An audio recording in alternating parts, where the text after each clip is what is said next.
So I'll control this one up top here. Hey, And you're live. we're live. Yeah. Just getting ready to start painting in a minute.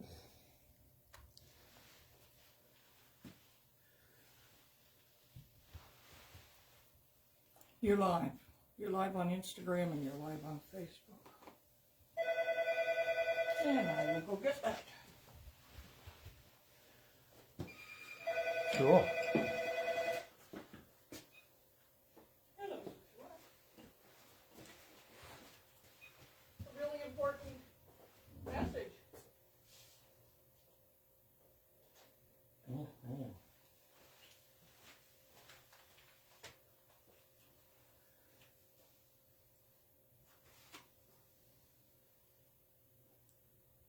Oh, we got lots of people joining on Instagram.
What time is it, Ron? 5 minutes. Okay.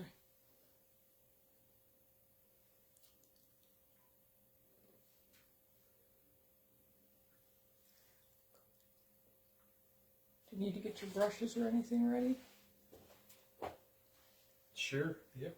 Do so. Yeah. Okay. So Just take 5 minutes, get your brushes ready, and then you can introduce yourself.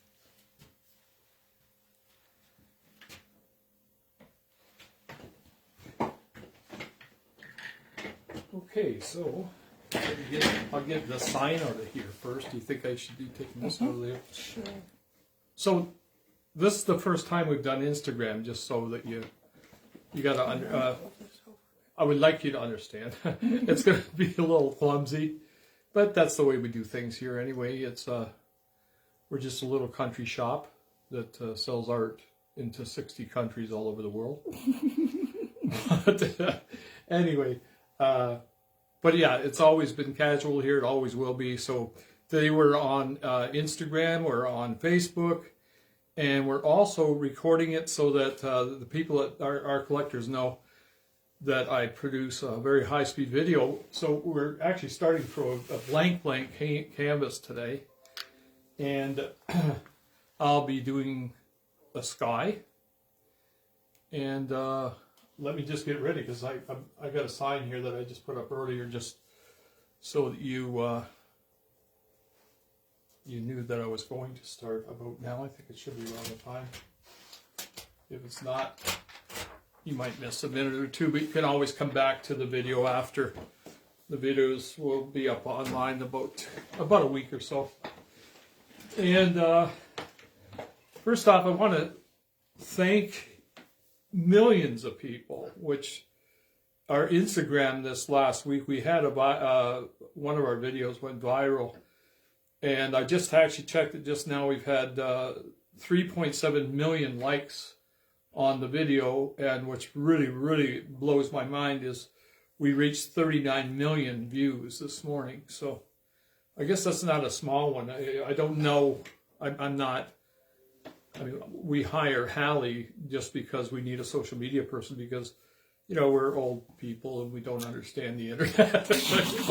You should see what Colleen, the look on Colleen's face. Just okay. Speak for yourself. Well, actually, I just don't have time, and I don't want to be bothered with it. To be honest, I would, you know, I'd love that we get people interacting with us. We've had 37 or 3,800 comments on the one video, and hopefully we can get people to watch these live things because on Instagram we'll have a chance to. We're trying this anyhow. It's an experiment. And I've got a phone number up here, right here. That is our direct line today. I think what's going to happen is if you call in, Colleen's going to answer just in case it's another customer or a debt collector or something, you know, no, or, you know, bill collector, whatever you want to call it. And or a spam call. You know, a spam call, which we get by the hundreds. So, yeah, so Colleen, well, if she hands me the phone and you're on the other end, I'm going to have a conversation with you and I'm going to repeat it as best I can to whoever's watching now. And what I'd like to do with this one, I know people are really, really shy. I understand that. I'm a person that probably wouldn't do that. But you know what? Feel free to. We had a person called in from Knoxville, Tennessee yesterday because of the Instagram piece that we're doing. And, you know, and she had some questions and we certainly love to give her the best answers we can. Again, we're not always 100% technically savvy, but we do have 33 years of experience each in this trade. So anyway. And Lori, this girl Lori on Instagram says they use Haley also. She's awesome. Hallie, sorry about that, yeah. And Robert Saul says, you look amazing watching. He's watching you from Toronto. Oh, cool. And I'm not in the best frame here. Maybe I am. Our buddy Ricky. Ricky. Yeah. Hey, Ricky. You're so fun. You're so fun. Go on mine. Hey, Ricky. Yeah, anyway. So, where was I? Sorry. So, today, this last couple of weeks, we've been working on... Sorry, Frank Masternardi. Oh, he hey, says Frank, hi. how you doing? Yeah, so we've been working on the getting together with Dave Hadfield, and people know the name Chris Hadfield, and yes, Dave is his brother.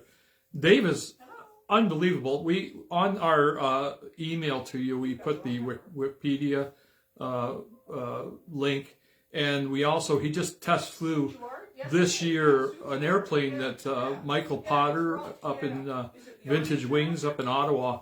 They've been restoring this Hawker Hurricane for 16 years, and the plane is just absolutely impeccable.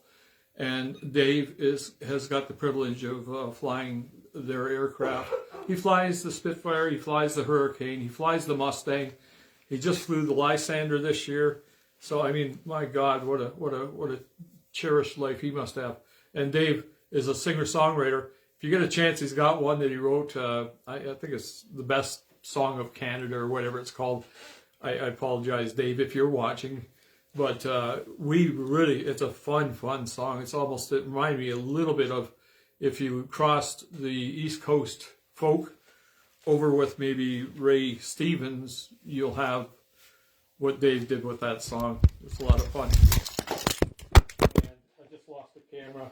And Colleen. Okay, just wait a second here. Sorry. You okay? Oh, I will be. We got so many cords. Colleen just tripped on I the just cord. tripped on the cord. Sorry about that. Oh, can you maybe... Okay, you know, we're going to have to Sorry about this, be everybody. patient with us for a minute. I Thank you. just tripped on a cord. You'll have to tighten that. Okay. At least there was a carpeted floor where she hit. You okay though? Colleen? Oh, it's going to leave a mark. What we do for work. Yeah. Just be a minute. I'm going to keep on talking. I guess you could still hear me. Don't know if we've done something wrong on this one, but Doesn't look like it, actually. hey, Frank, just let us know. I see you're on here. If we're okay as far as yeah. If we get that done right, and we're back together. Did I hit anything else? Let me just check. Yeah, well, just walk. Don't go that way again. So, if you see her walk right in front of us, it'll be because she's got to go around. I guess you could go around the back too. Anyway, so Chris Hadfield flies these beautiful airplanes, and he's a singer-songwriter for Canada. He actually, I think he was a 777 pilot for his latter years, and he's a retired airline pilot right now.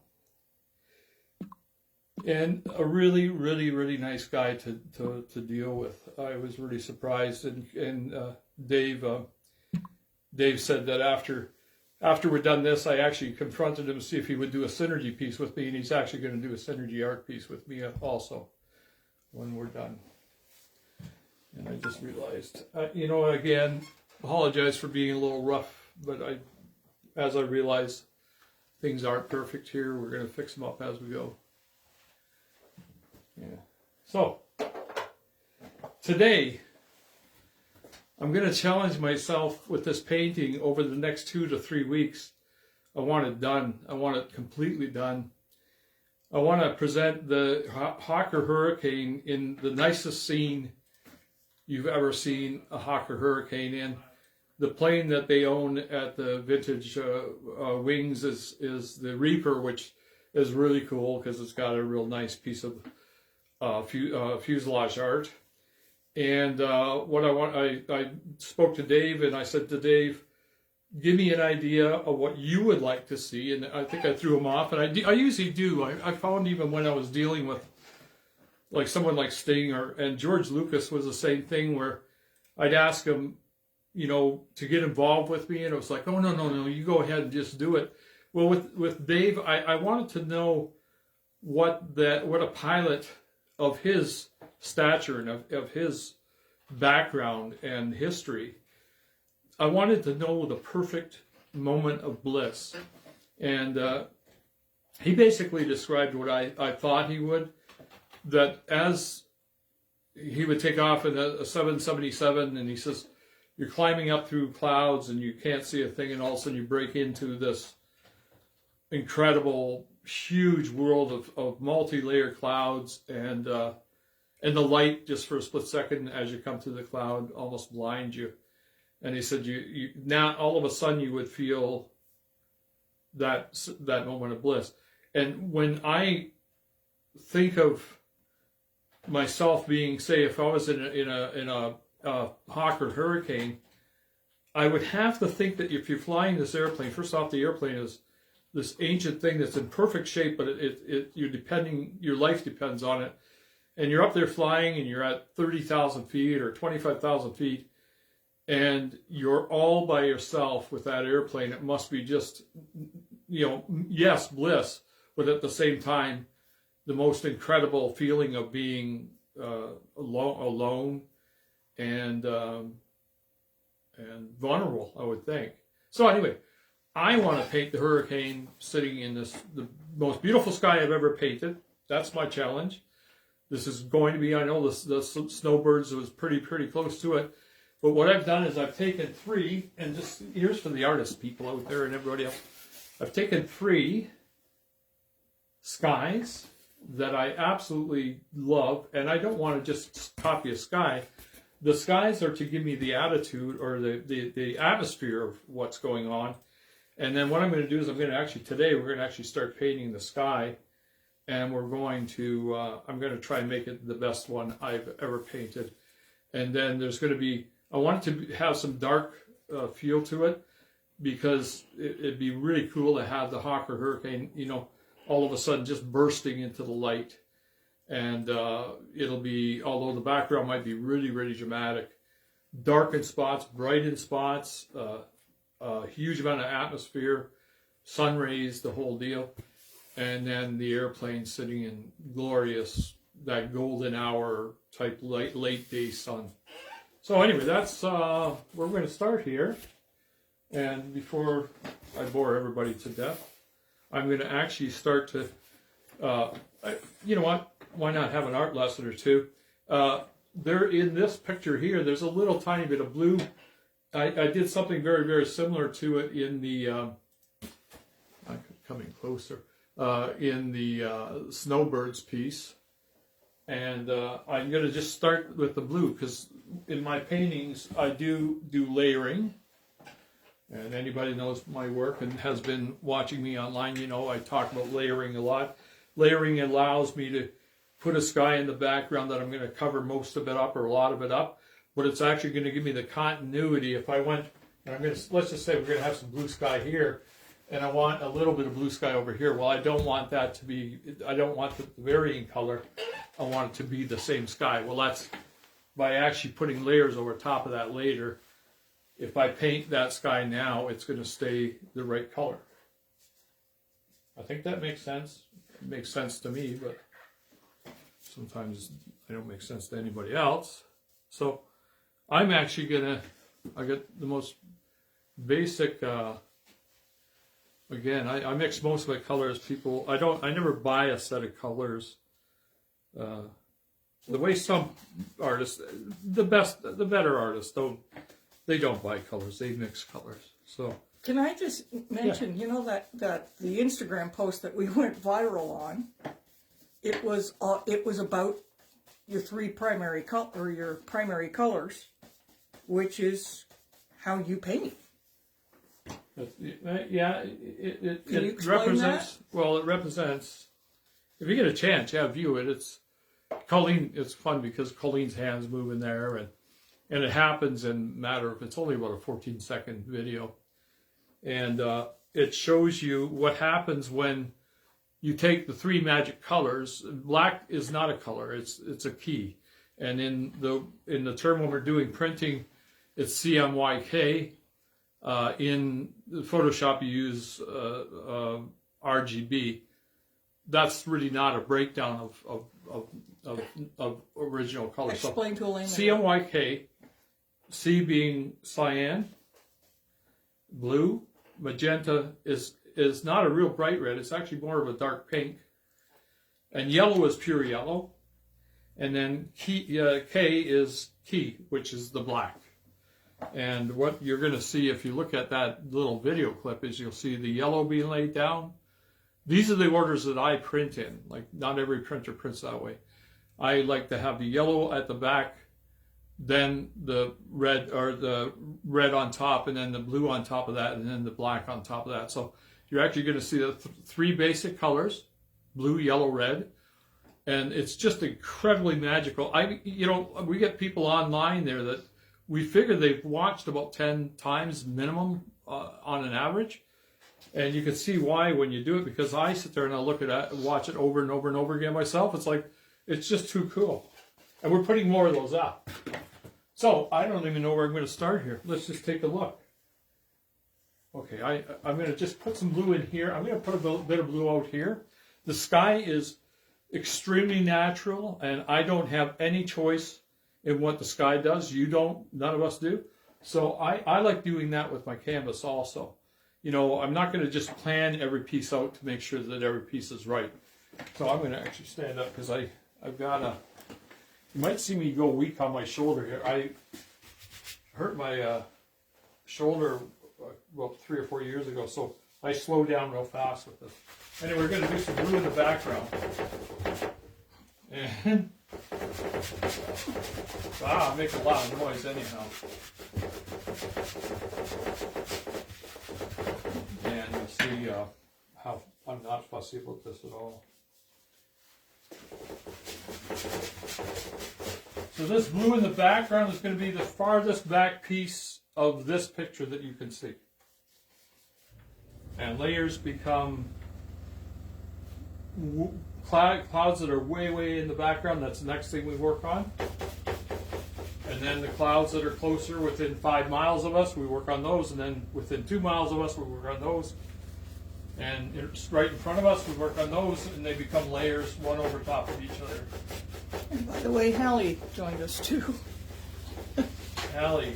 Yeah. Allie's the one that's working the magic on the Instagram.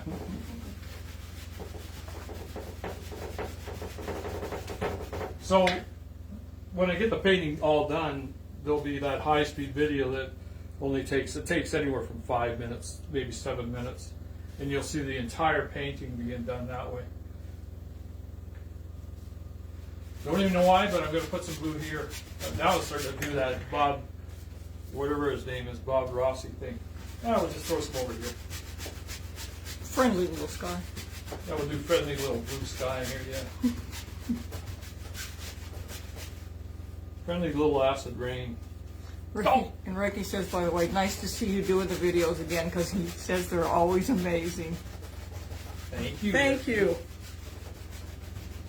We did get a lot of comments. A lot of people love watching him paint.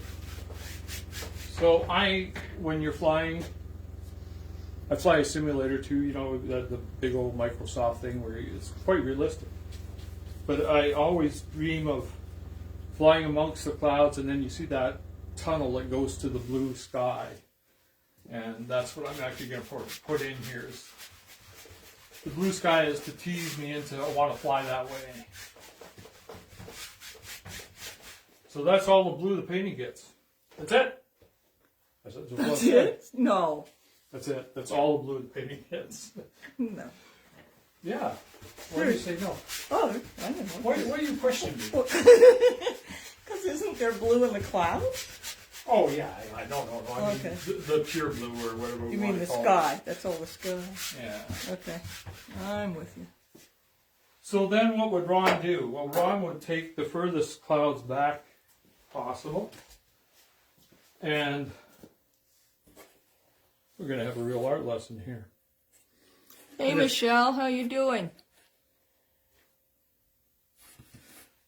So I'm going to look at the three pieces I've got here and let it influence me to do that. And you know, right back in here, I like what's happening here. That's as far back as again. Can you hold it flat? Yeah. Yeah. To this one too. Yeah. Yeah, anyway. I'm not going to display this too much because you're going to see what's going to happen. I'm just going to start to layer the clouds this way. So there are clouds that are poking up here. That's the farthest back possible. So we're going to actually put some clouds in there. I'm going to do a little bit more blue so that it'll work its way through these clouds a bit.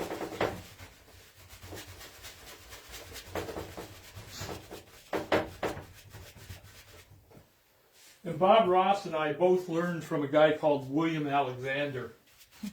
And William Alexander always said you had this mighty brush. And he's not kidding, man. It does a lot, and it covers a lot as fast as you can. And then, you know, where you see like Bob Ross will do a painting, he gets it done in an hour. I always think that that's about the beginning of what I would do, and I would spend about 2 or 3 weeks on it afterwards. So, but you get that first part of it done real fast. And then I'm going to start to do some kind of grayish stuff happening here. Way, way back in the distance. Hopefully you'll see some of this. And if you don't, too bad. It's necessary to have it. Whether you see it or not. It's something where one of the things I'm known for is to give you an experience where you're being pulled into the painting. I don't think if I shortchange those tiny little clouds in the back and I don't do them, I'm not doing my work justice. I'm going to walk in front of here for a second because I need to get one of these cameras moved. You want to zoom them in a bit? No, it's the one that's on Instagram isn't really pulling you in properly, so I'm going to move it over. And thank goodness it has no cords. So, not a lot of clouds, just enough cloud. Give a hint, and it's way, way, way off in the distance. Off. What am I missing? I'm missing my Payne's Gray. you away for a minute? That's fine. Not your way. Your way.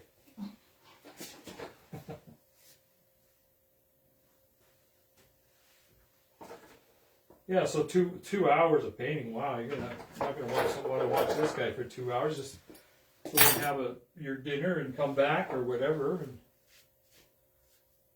Can I? Forget about it. Forget about it.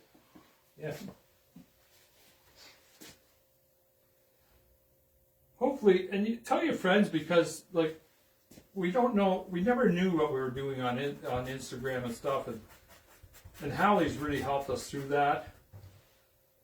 And it's a lot more fun. It's something always scared the hell out of me, but it seems to be more fun because she knows how to make it work for us, and I think we can make this experience so much better than we used to be able to. You have a fair amount of people on Instagram. Is there? Mm-hmm. A lot of new ones? Can we Yes. tell? Fair amount I don't recognize, yeah. Well, anybody that's new out there, thank you for coming. Thank you for coming. And if you don't know about me, there is a phone number here. This is an experiment, by the way. And can you see it on both cameras? Yeah, so this phone number here is live to here right now. And it doesn't matter who you are. If you got a question, Except I left the phone over there. I'll go and answer it for you. I don't care. I'll run over there. Okay. We got 2 hours. Keep on grabbing the wrong color thing. So I don't use black. I use Payne's gray, but I keep on grabbing my raw umber, which is the wrong color at times.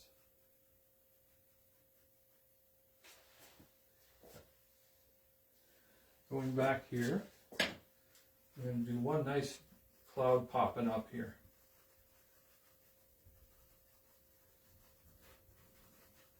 So you're starting to see 3 layers already. Blue, one cloud way off in the distance. And a third cloud that's closer that's popping up over top of it.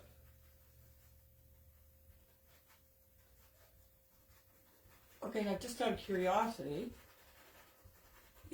this whole thing is going to be cloud, right? The entire thing is going to be sky. It's going to be sky. That's why you're using a little brush like that to do one cloud? No. Just be patient here. No, I'm using this because these little blue parts, if you know the Canada 150th, when I did the little sceneries in the background, each piece becomes a scenery to me. Oh, okay. So this is actually a painting in itself right now. And I want to do these paintings the best I can right now, these pieces, because I'm going to keep on putting stuff over top. Okay, so if I do these little pictures, another picture here, the picture gets covered by something, and you'll see it starts to build up the layers. The layers. Another little cloud here. I got a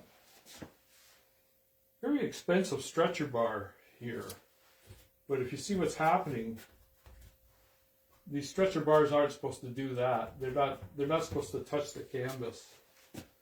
So I'll have to work around that. Why is it? I just think that they haven't. It's the first time the lip. Yeah, the lip. Yeah. Normally it's further back in, and actually a lot of times it goes on inwards. Oh. And this one's not. This one's too flat.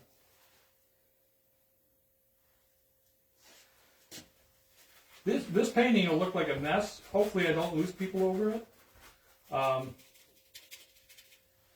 Again, if you watched me paint before, there's times when I don't like what I have to show people, but you know what? If you're going to watch the whole painting go together, you're going to have to see the bad stuff and the good stuff.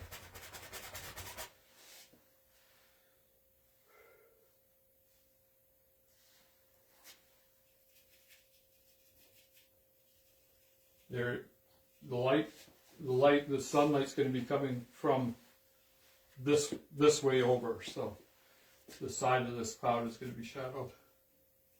Just for a bit of trivia, you were talking about the lip. For those of you who don't paint, I'm not sure what you're saying. It's just interesting. Yeah, it's okay. You don't mind messing the artist's mind up, are you? Yeah, so anyway, there's a little lip here that is supposed to make it so the canvas doesn't hit. Right? But it does on this stretcher bar, so that's yeah.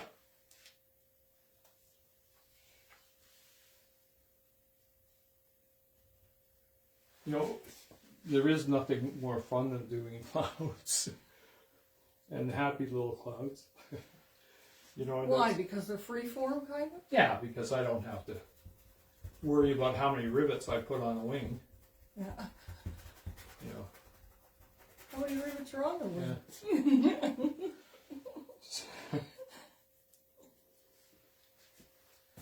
We call those, pardon me if you're a railroad buff or if you're an aviation buff, but we do, you guys, a lot of times we're called rivet counters.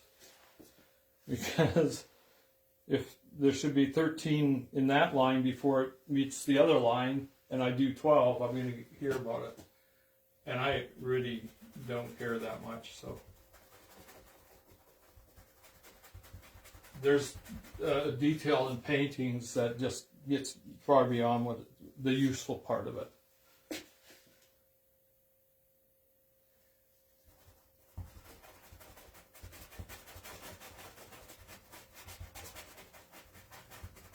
I hope I'm fast enough for everybody.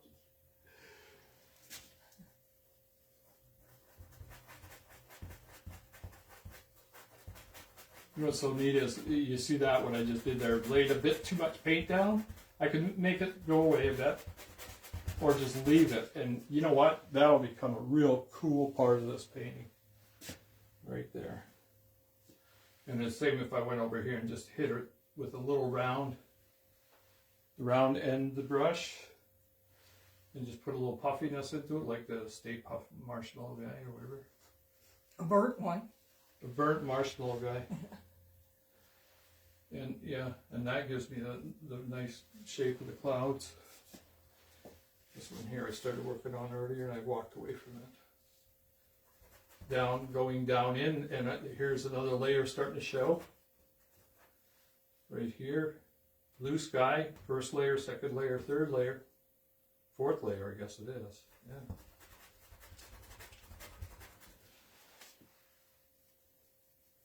All you art teachers that are out there say, why is he doing that? Why is he doing that? Because I never took an art lesson. So if you find me doing stuff that you think is not kosher or whatever, then I apologize, but I had to teach myself.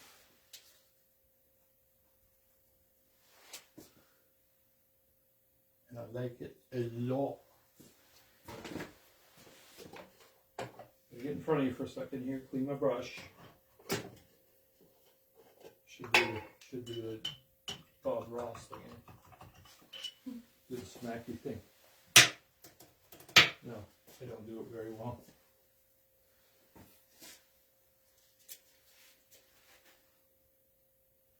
I'm going to put a tiny bit of yellow, just so that my sky doesn't get too cold for you here. You're not going to really see too much of what I'm doing right now because it's a white cloud, another layer.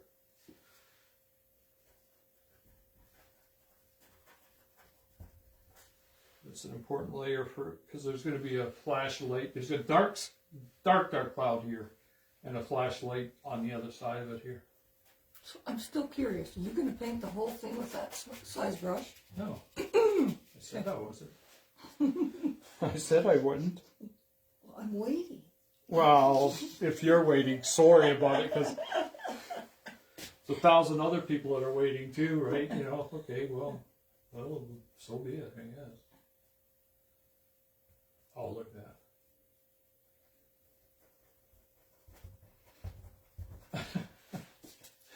that. I'm sorry. Boy, put the pressure on me here. That's what Colleen's are for. Putting the pressure on you. You sure you want to do that? You sure you don't want to do something different there? Ooh.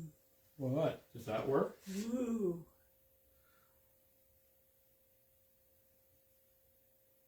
Oh. They look like rocks in the background. Mountains with snow caps. I'm ignoring you. If they look like rocks, then you take your wide brush. You want to soften it down. And that's it.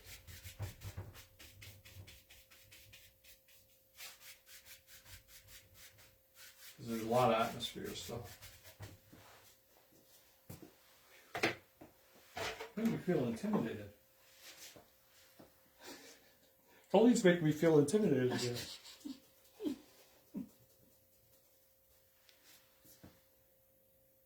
If you don't like watching the grass grow, you won't want to see me paint. Okay?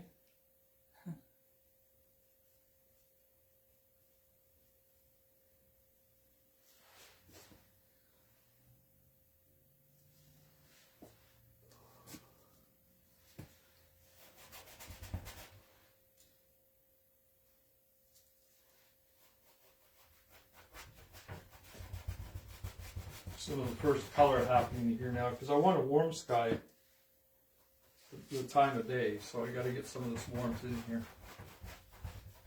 I don't even know what they could see.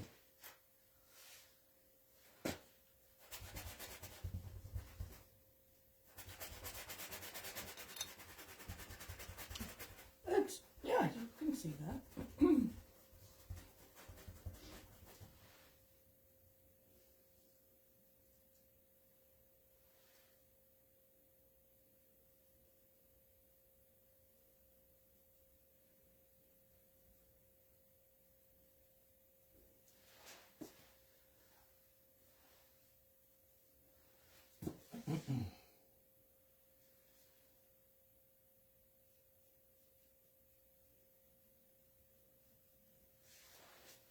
More layers. This guy's got lots of layers.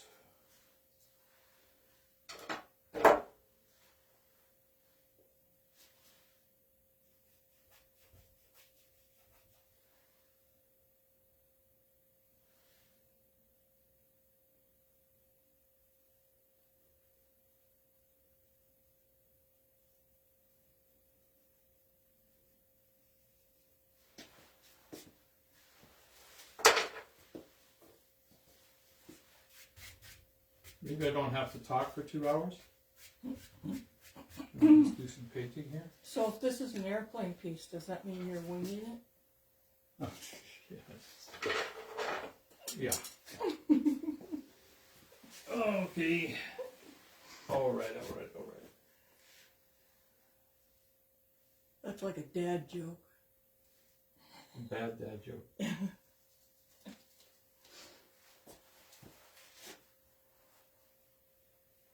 Ooh, color. Mm-hmm. Some real nasty stuff. Nature plays jokes on us, especially as an artist. And I'm sure everybody's ever painted with oils, especially, or any of, know that you can't bring blue and yellow together right. Because nature can bring blue and yellow together and not have it turn to green. But when you're painting, it always turns to green.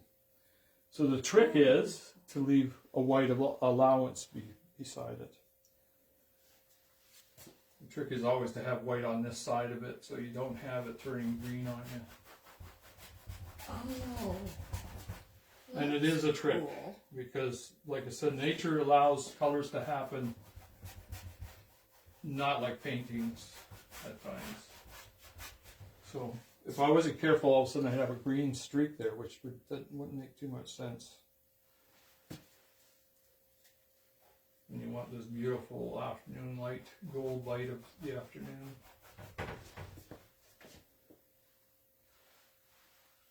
Oh, You can actually see it. Yeah, you can start to see what could look to be a sky. Oh, absolutely. And I could go on forever with even just this one area, just putting streaks in there. Because, you know, a little cloud here in yellow,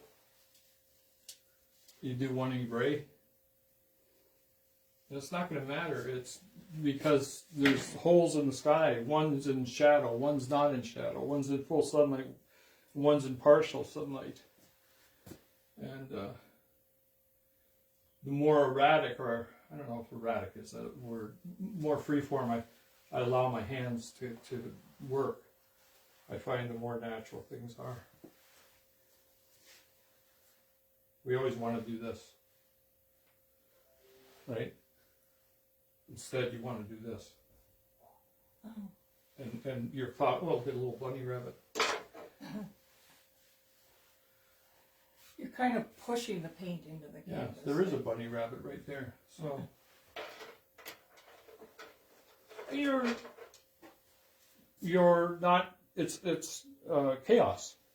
Oh, organized. Yeah, you don't want to be organized. You want to have it chaotic, because there's a million reasons why the clouds look the way they do. And you don't want to be the one that decides that they have to look a certain way. Am I making any sense with that kind of stuff? Mm-hmm. Yeah.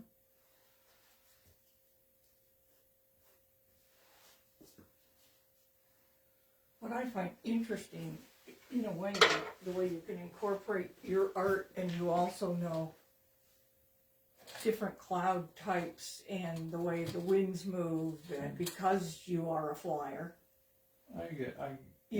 It's kind of interesting because you understand it and incorporate that into the art too. Well, that's true, but what's even more true is that as a child, this sky is what got me into painting.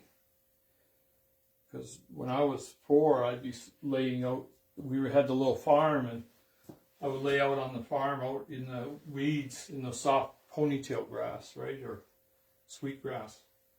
And I'd look up at the sky, and the clouds were what really intrigued me. And the clouds are some of the first things I ever tried to paint, because I was so intrigued with them, but they're hard to do if you don't know how to make it work. They're one of the main influences of my art. Are clouds. It's so cool, isn't it?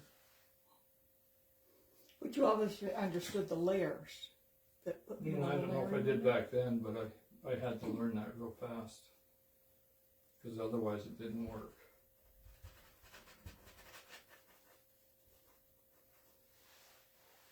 That was also why I did reflections. Reflections to me were not looking up; or not looking down. They were looking up, and it was cool because when you look at the reflection of a beautiful cloudy sky in the water, you actually can see the speed of the clouds. You have a reference point. Is everything working okay? Mm-hmm. Mm-hmm.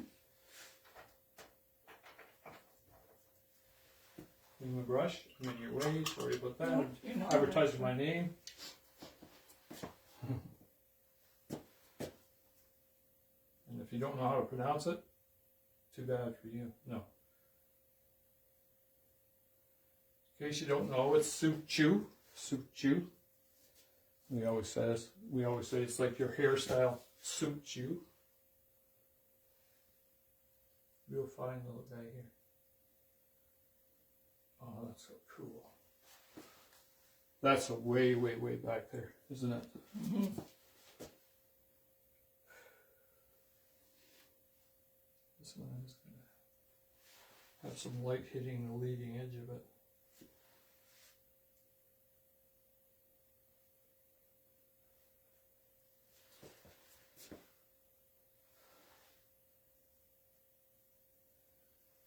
Brush strokes in the sky don't matter, right? I take pictures of the brush strokes of skies sometimes that just don't even look real. You know, how did that become what looks to be a real brush stroke? It's air movement, though. Yeah, Correct? but there's a mathematical organization to it, an organized piece of math. That's an incomprehensible one, but.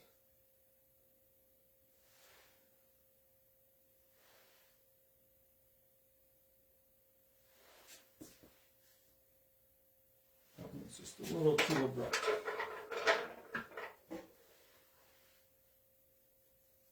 This one I said it would make a difference, isn't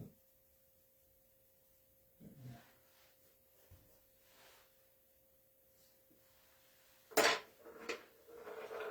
Whoops, I put a nice brush mark there, didn't I? In the wrong spot for sure. There's how you get rid of your mistakes right there. Brush over them.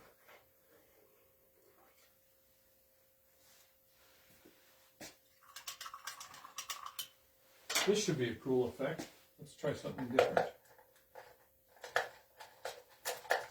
You know, the long brush. Oops. Can we see how long your brush is? Yeah, it's a longer piece. Hold on, can't see it here. Oops, I shouldn't have did that on camera.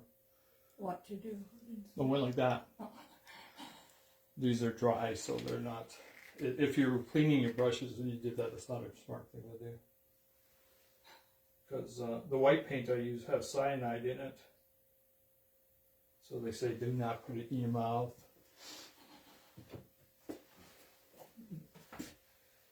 Causes brain cells to disappear. Which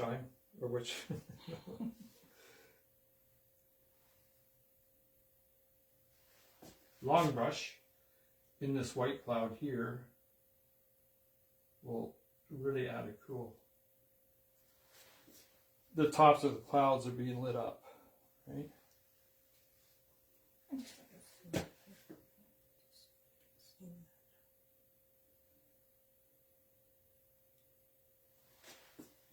Yeah. Yeah.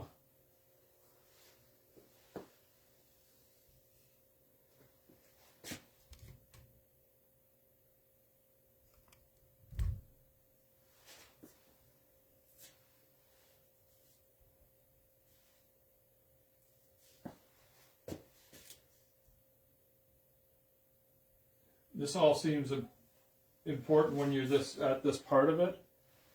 And then when you're done the painting, it's like you don't even really notice it's there because you've done so much more to the painting. There's so much more to look at.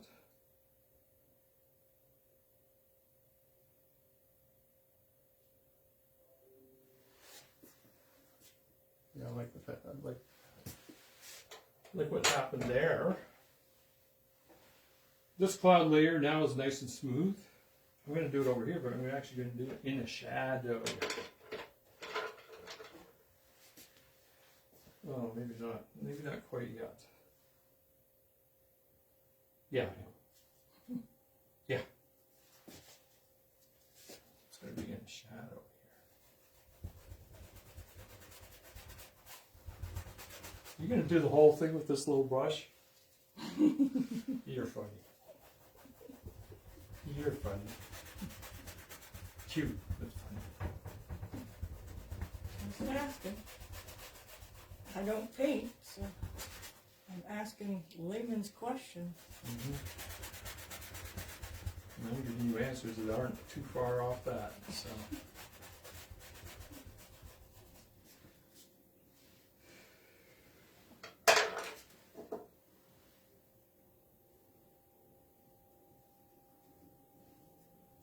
Look for something with a different brush. Don't have handy. What do you need?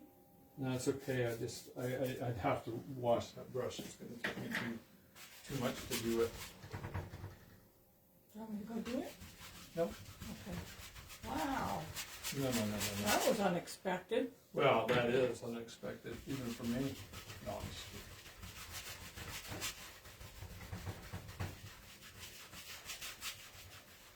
It'll work. Believe me, it'll work. Sun's over here, right? Okay. Just pretend. Let's pretend the sun's over here. It's easy with color and oils. Oils work a little different than most, so you can overdo it with color and take it back and bring it down, you know, but it's hard to not give enough color and bring it up at times. Because the white is so powerful.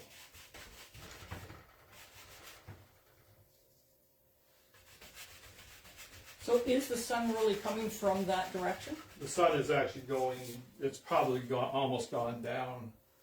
So you're seeing the sunset here. On that side though? Yeah. Okay.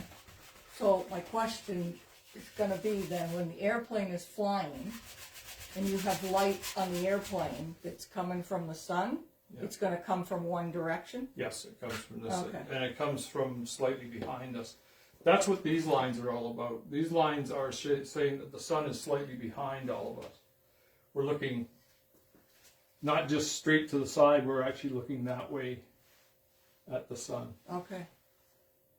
I don't even know how to define that, but there's got to be a way to say that better. But that's what I mean about you kind of understanding, well, you understand the clouds and the light and the direction.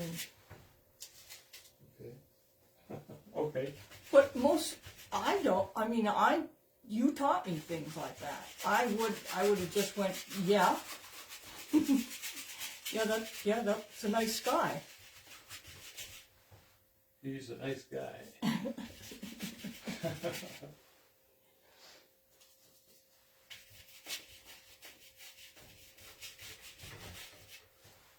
So it doesn't look like it could even work there No. until you put clouds over top of that. Okay. Because that's not, this is the blue over here turning into a hazy sky over here. This is actually haze. It's not really the sky itself where you'd be seeing blue. Okay. Right? All right. I'm going to show you right now, Okay. just for giggles. I gotta just move this one for the Facebook because you're in the way of that one. So Okay, why you're that good. looks so funny is because it's going to have this happening over top of it. I might even have a big cloud going like this.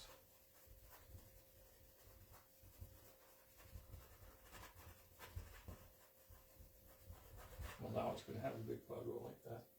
So I'm not going to stop it now.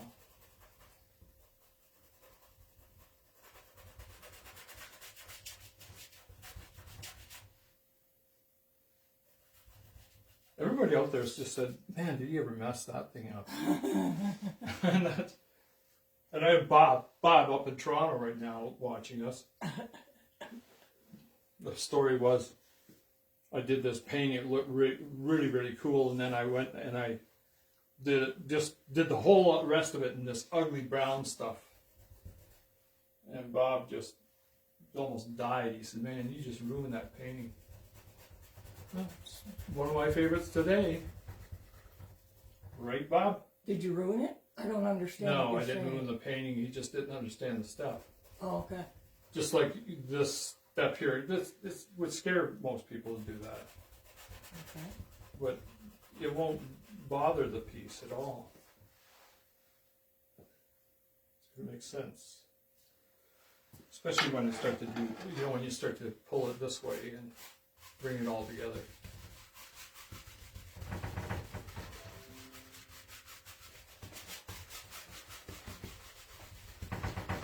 And this, to me, when you do this, you got atmosphere.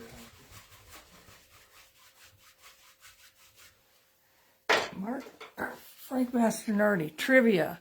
Did you know that the Hawker Hurricane was the first monoplane fighter used by the Royal Air Force? I think they are only about 12 left in existence. Yeah, I imagine so. If that. Okay? What does he mean by a monoplane? What's a monoplane? Single wing, one wing. Oh, okay. Because back when they came out, back in the 30s, the P-40s came out about the same time, I think. probably around 1932, 33. Okay. So an airplane like that, they probably came out a little bit later than that, but they would have almost looked obsolete. But because the Hurricane was such a strong, like powerful airplane, good strength to it, and huge numbers.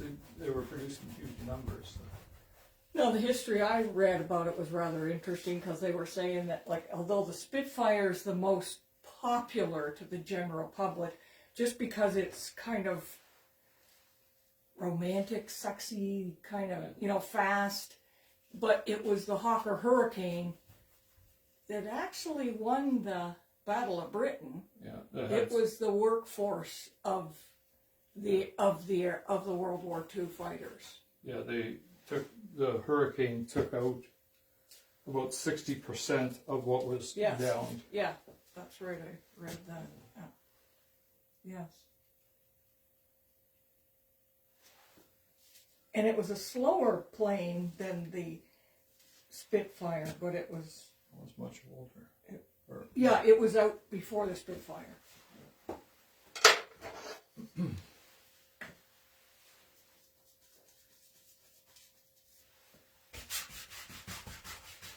These areas are not going to make much sense, but they will in time. I promise ya.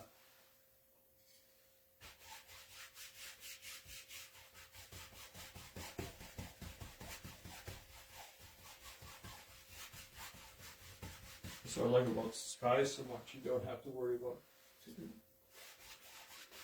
much. Well, that is a beauty so far. Is it? Yeah. I don't know, I got to look back at it. The problem when you're painting online, you don't stand back to look at your painting enough. Might do that in a minute.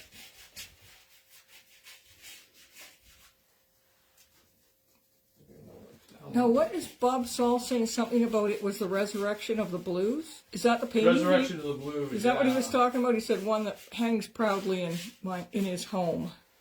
Along with 100 others. Oh, somebody just said, John Park. It's John Park. He said 1935 was the first flight just before the Spitfire. That's what I would have thought. Okay. Thanks, John. I get the feeling that John Park is quite an airplane aficionado or aficionado. Yeah. John Park has flown in more World War II airplanes than most guys would ever. Has he really? Oh. He's. Kudos to you, John. Yeah. If he started naming them, I bet you he's been in more World War II planes than Dave Hadfield. No, I'm not kidding. I'm serious. Oh. He's, you know. Obviously very knowledgeable. Oh, yeah. Well, he's one of those rivet counters that we talk about all the time. He's got thumbs up. I said that a bit loud, didn't I? Yeah. That was a little abrasive.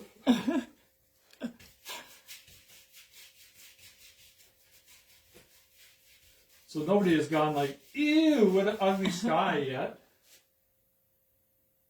Ew. Okay, so I don't know if you can answer this for me, John, then. I'm just curious. Because the war didn't start, till 40-something, but was Britain in war? Like, at 35, why would they need an airplane like that? In 1935, why would they need fighter airplanes? Why did they build F-15s or F-22s? Okay, all right, just defense. Just defense. They had to be prepared for war. Okay. Not being at war, it's being prepared. He laughed, by the way, at your rivet counter joke. Rivet counter. I'm watch it. He likes buying my art. Shut up. You are right in front here. I gotta back it up. Oh, I'm sorry. That's okay. Well, that's why I kind of walk away when I do this a little bit. I'm also taking a good look at it as I go, too. Okay. I do have to see what I'm doing. I got my phone number on my back. Oh, Crystal just joined. Crystal from Calgary. Yeah. She says, it looks mesmerizing. So miss watching the process. Hello, Crystal. Nice to hear from you. See you, kind of. I'm going to walk away for a second. Yeah, because all we see is your I back. want to see what you guys are seeing. What do you mean it's a good painting? What the heck are you talking about? Oh, yeah. Oh, yeah, there's some power there. Nice. Yeah. Gotta walk back. This is going to be... Nice to see all these new people on Instagram. Thank you for joining us, everyone. In case you don't know, we do a lot of stuff, and if you're within the reach, we're in the Detroit, Windsor area. And if you're ever out this area, especially in the third weekend of June, we have a huge event. And every year I give away zillions of dollars worth of a free print. I produce a free print. Last year, because of COVID, we didn't know if we were going to produce a free print. But this year, yes, we are going to, and it's going to be on the Father's Day weekend here in Canada. I think it's the same weekend as in the United States. Yes, it is. Third weekend in June. So, you know, if anybody's in this area, or if you want to plan for something really unique, I will guarantee you that you will have an art experience that you've never experienced before. For sure. I will guarantee that with a free print. And we have lovely people that come to it, and you sit around and just chat and talk, and there's nothing stuffy about it at all. It's what we call our family reunion. And it's our collector family that has a chance to enjoy it. Free food, free music, free art. Cake. What are you going to do? You got to eat, you know. Wonderful cake that we never get to get any of because it's gone by the time. Yeah. Made by a real special cake maker.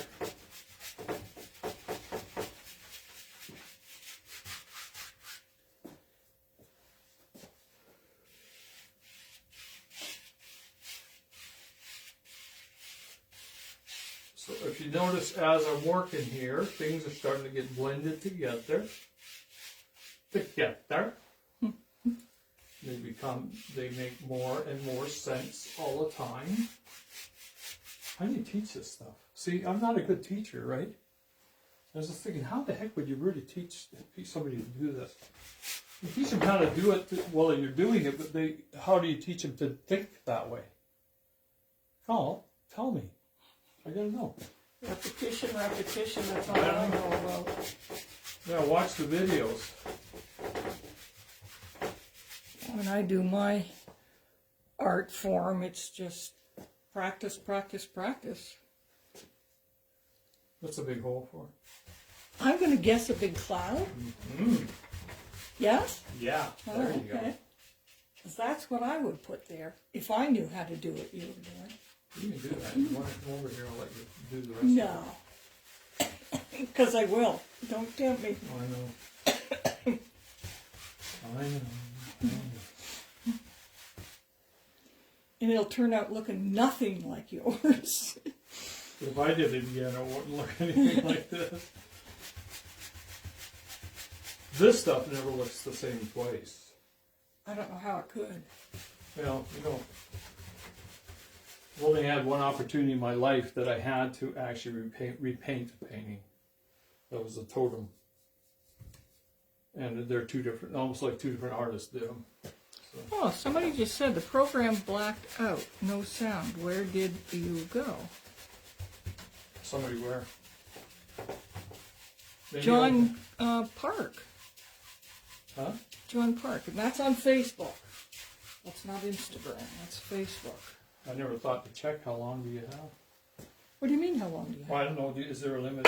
No. For time? No. Let me go look at this, John. I'm Lean's on stepping it. over the cords, so hopefully I don't trip. Next time, go. No, we're good here. Could be your end, John. Might be your end, John.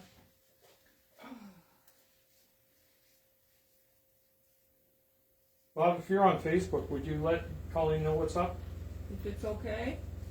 Nope, Robert Salt, still good here. No issues. Thanks, Bob. Hey, John, you just ran out of data.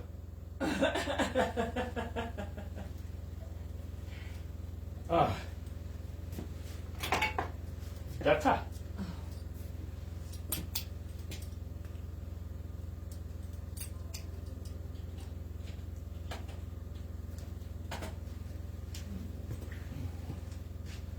Don't worry, I haven't left yet.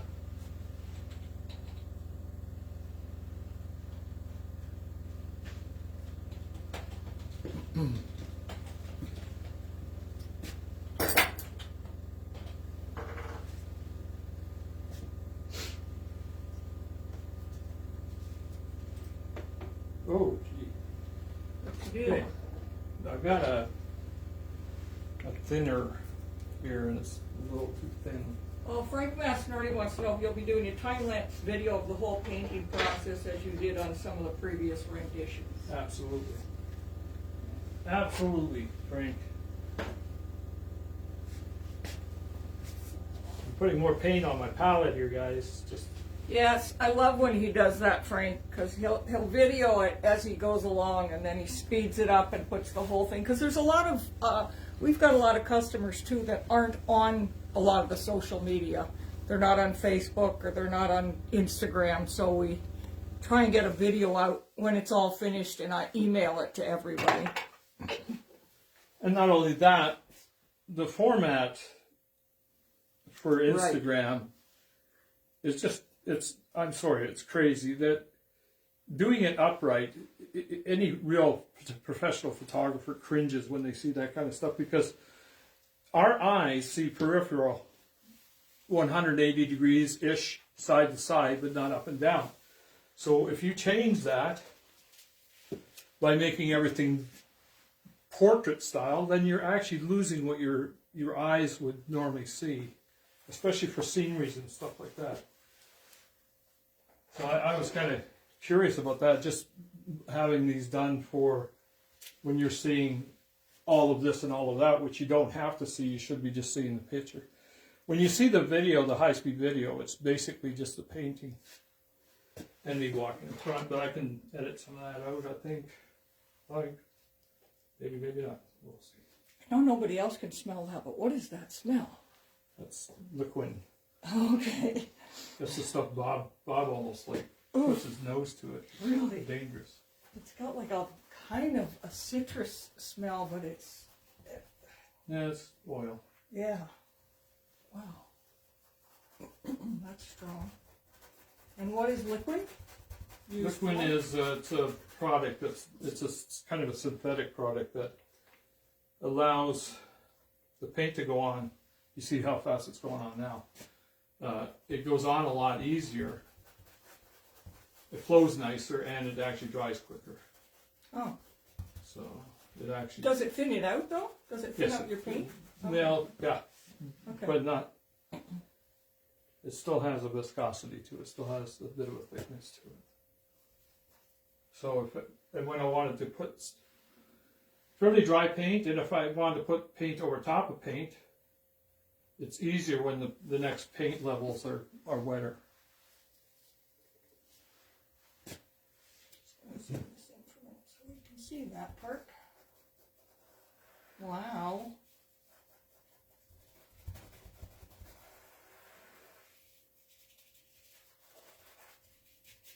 Well, what I happened? just don't expect what you're doing. Perhaps actually pretty dramatic. Lovely. Ooh, should be. That's what it's all about. Yeah. So what's that? So would you want to be flying when a cloud's that dark? Or doesn't Well, it you matter? don't fly into it. Yeah. We're gonna maybe take a 5-minute break because I gotta get a drink.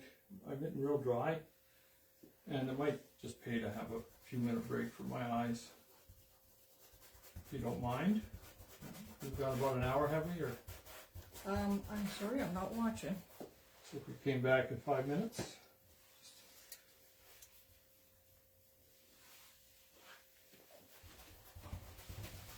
My doctor says I'm supposed to paint for 20 minutes, 40 minutes, and take 20 minutes off, but that's not gonna- 3:03. Yeah. So that's what I'm going to do. We're going to take a 5-minute break. Is that okay? Or 7 with 3:03. We'll be back at 10 after 3.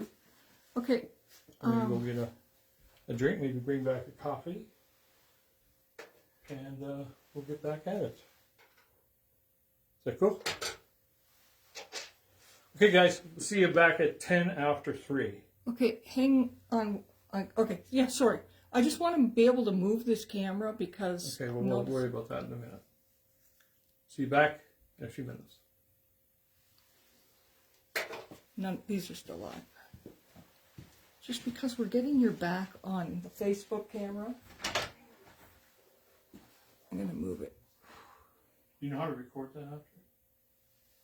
How to store it? One of them. Facebook I do. Give me 1 minute, folks. I'm going to move this Facebook, the camera with Facebook, because I noticed that we're getting Ron's back. And I want to see if I can get the picture for you instead of his back. But he's got cords all over here, so I just want to... The ones I tripped over.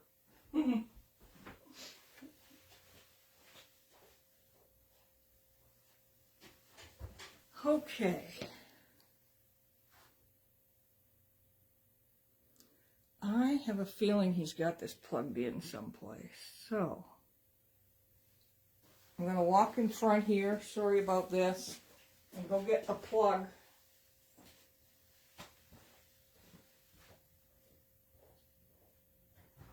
Right back.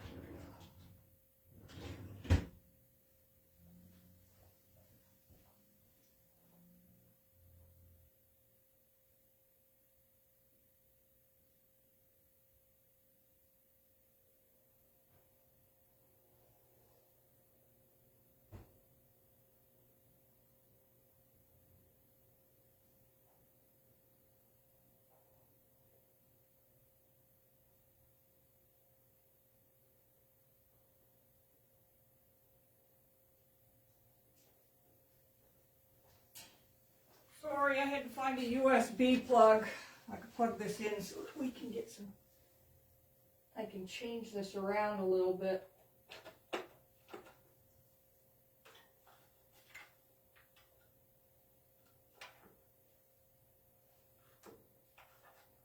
And of course it's not working for me.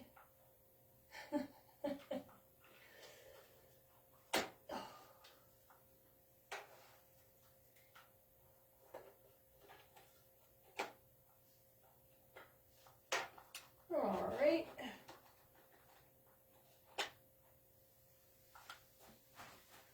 I'm going to walk in front again. Sorry.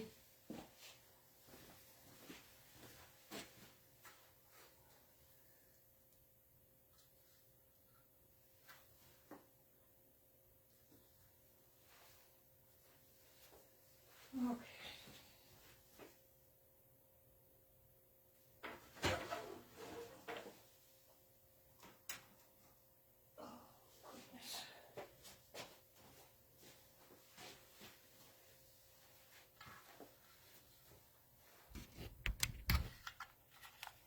Okay, I'm going to shake this camera. Sorry about this.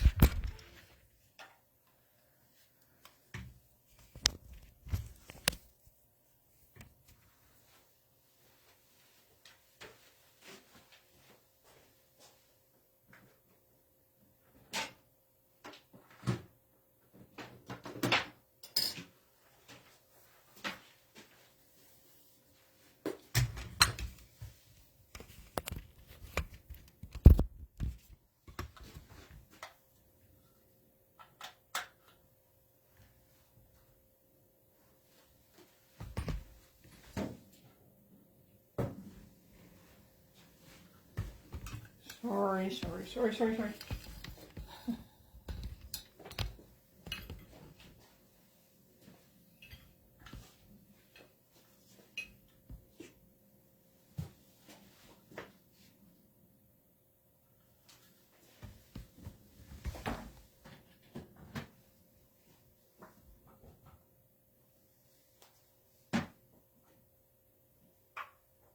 Why are you giving me a hard time?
Okay. Yep, I got problem with power here. I gotta get some power on this one. See more on that. What's that? I'll be right back. Okay.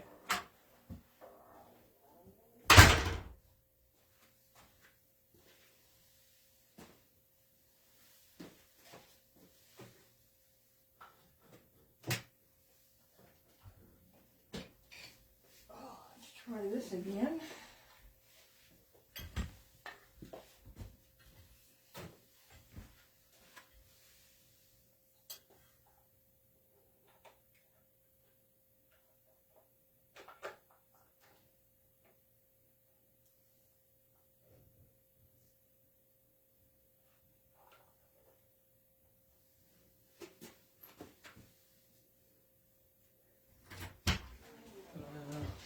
Okay.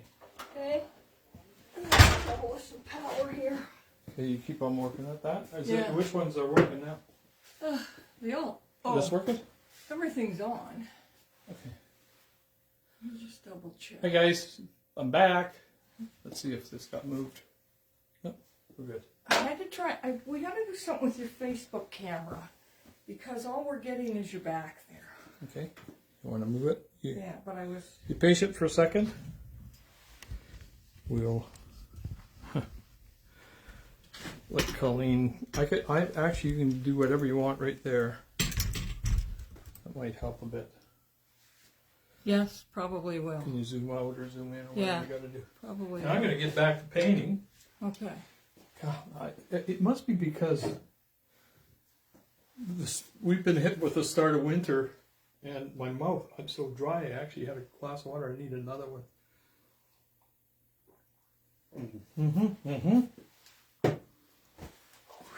Man, my throat's so dry. It's hurting. Okay, back to it. What was I doing? Okay. Mr. Masternardi will tell us. No. Actually, Frank said that I love to download and keep the time-lapse videos of all the paintings that I purchase. It adds a wonderful quality to my collection. Yes, for sure. You know, a lot of them have it, and we had a meeting the other day, and everybody knows that we got so much work around here to do that there's no catching up to it, because almost everything we got, there's probably 7 or 8 of those product videos, they're painting videos that we haven't gotten to yet. So, actually, you know what you do, Frank? Just send me a little note about that, okay? Because I'm going to start a list of people that want these videos, so we could notify you when I release a video.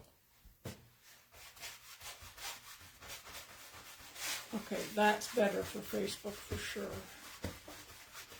Not so much in the way. Well, all we saw was suit you all the time. Well, it could have been intentional. Not. So, see, Colleen, I'm using a bigger brush. Yes, you are. Darn, eh? Told you I would.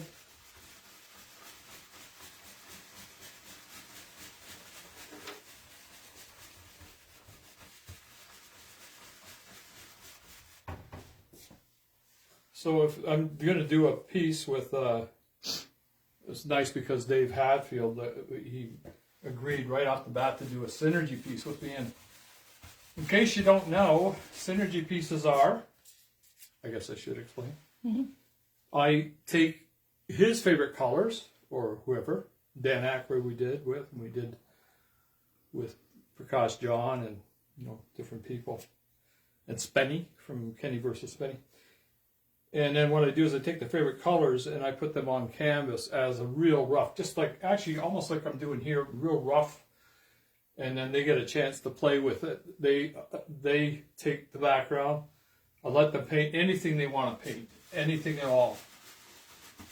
In any way they want. They can use a roller or a spray gun, I don't care. And then I actually take it back, or bring it back here to the studio, and I finish it up as a world-class piece of modern art, contemporary art. Not modern art, contemporary.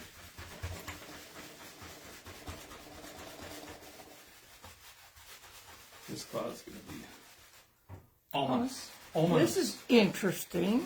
I love stuff like this. John just said, 14,583 hurricanes were built. 16 airworthy in the world. 4 on display and 1 flying in Canada. 3 on display and 2 flying in U.S., plus 2 sea hurricanes which flew off aircraft carriers in the Royal Navy. Wow.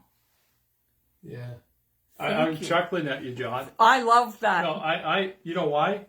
Because you're just proving that you are the rivet counter that we're talking about here. But I love that history, John.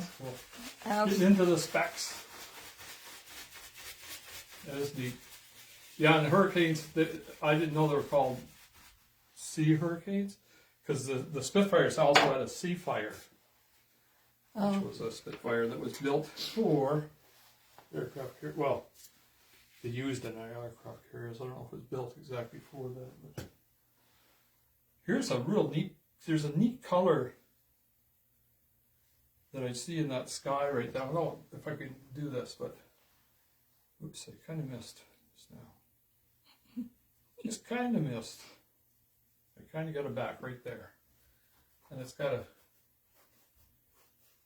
bit of this browny, let's see, browny purple maybe?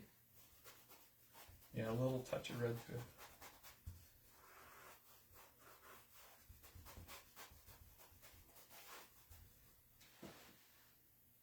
So was the sky going to look like this when I started? I don't know. It sure does now.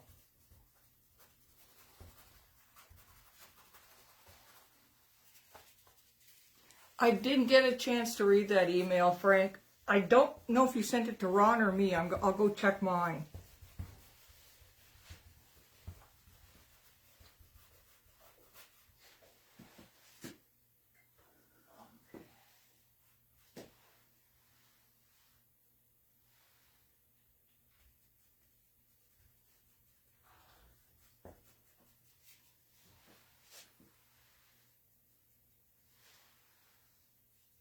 Oops. Yeah, you sent it to me. You're not supposed to say oops when you're painting. Oops. Nice colors. Oh. I don't know if these colors are coming across, but there really are some unique colors in this piece. Yes, yeah, you sent it to me, which is a good thing, Frank, because that means that something will happen. Ron just won't read it and then leave it in his email. And yes, it's available, so it is yours. Frank just bought #1 printer's proof. Of this piece. Of this piece. Yes, it's available, Frank. It's yours. We have the prices. I'll send them to you. But you better be sitting down when you get them. Yeah. Yeah, because these are low runs, too. Yeah. Well, you can talk about the run if you Very want. special. We don't usually get too sully on these videos, I'll but get my notes. yeah, Colleen will tell you what the breakdown is, because these are going to be a real nice size too. The painting I'm doing is a 30 by 40 inch, and the prints are going to come out in a 20, no. What is it now? What'd you just say? I'm trying to figure out what it is. I know, I gotta get my notes. Oh, you got the numbers? Well, I'll I these do. numbers. I do, and I do. Let me get my notes here. We'll know soon. So this is that cloud that I've been excited about this cloud.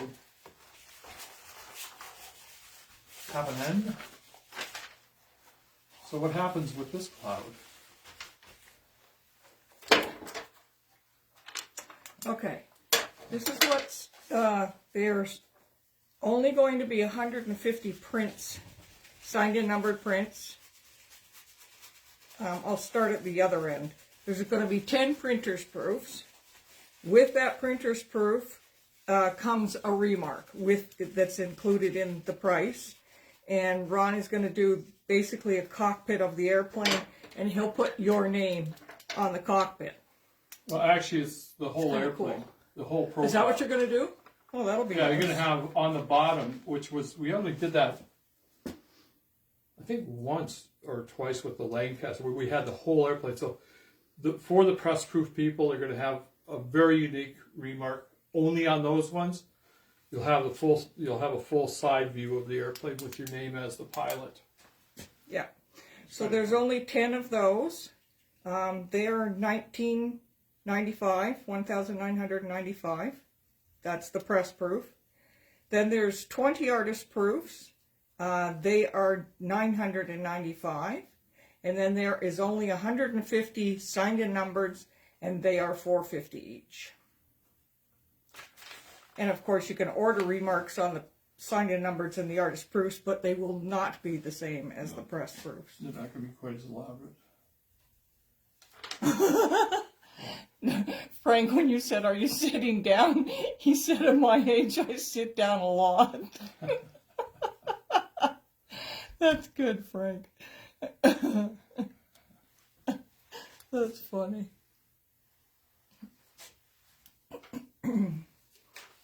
I like what I'm seeing. That's funny. So now is it starting to kind of blend better? What do you think, Colleen? One You're the second. boss. Yes, lovely. You're the boss. You know what's going on here. I don't know what's going on with painting. Nope, not me. That's not my department. Won't go there. Not my...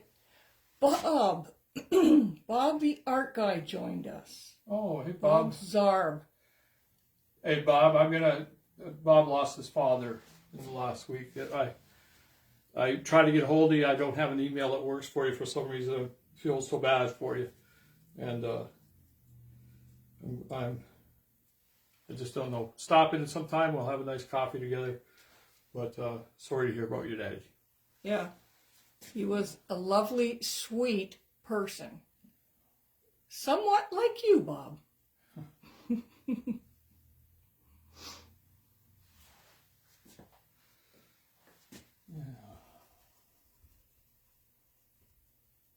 Oh, and he says he's getting no sound, just choppy beeps and chirps. But I'm not getting that from other people. So It does sound like their program. Instagram. Let's see.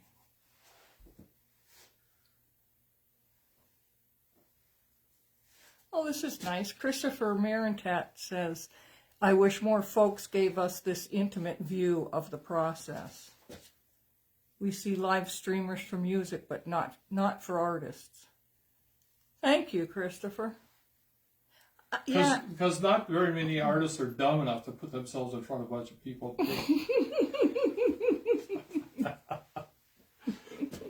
No, what the heck. I feel confident with what I do, so...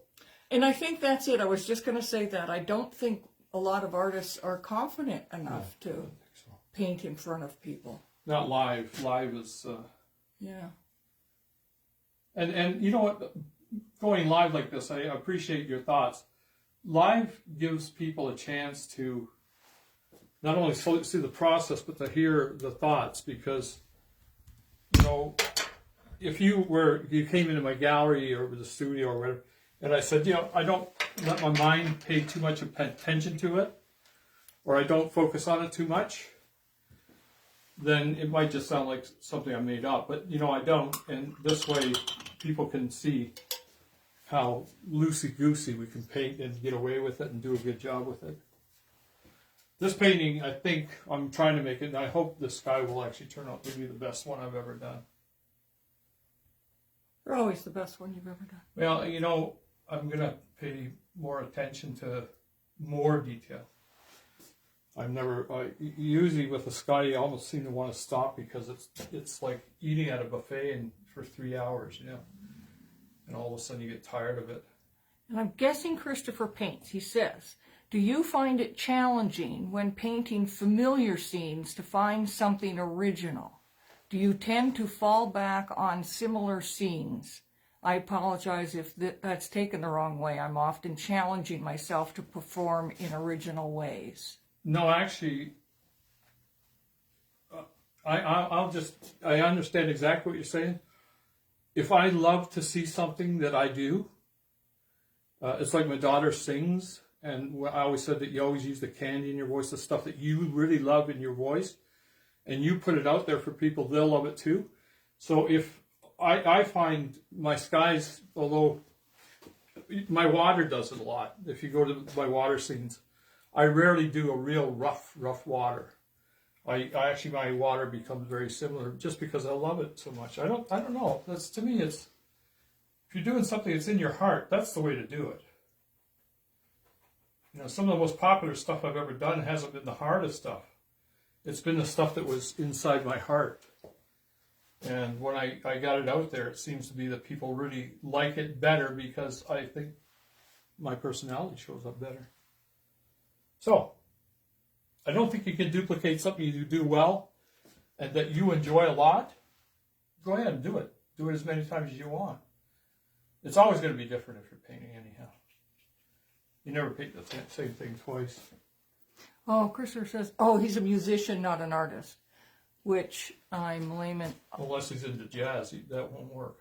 No. Often, however, I feel like our creative approaches may be similar.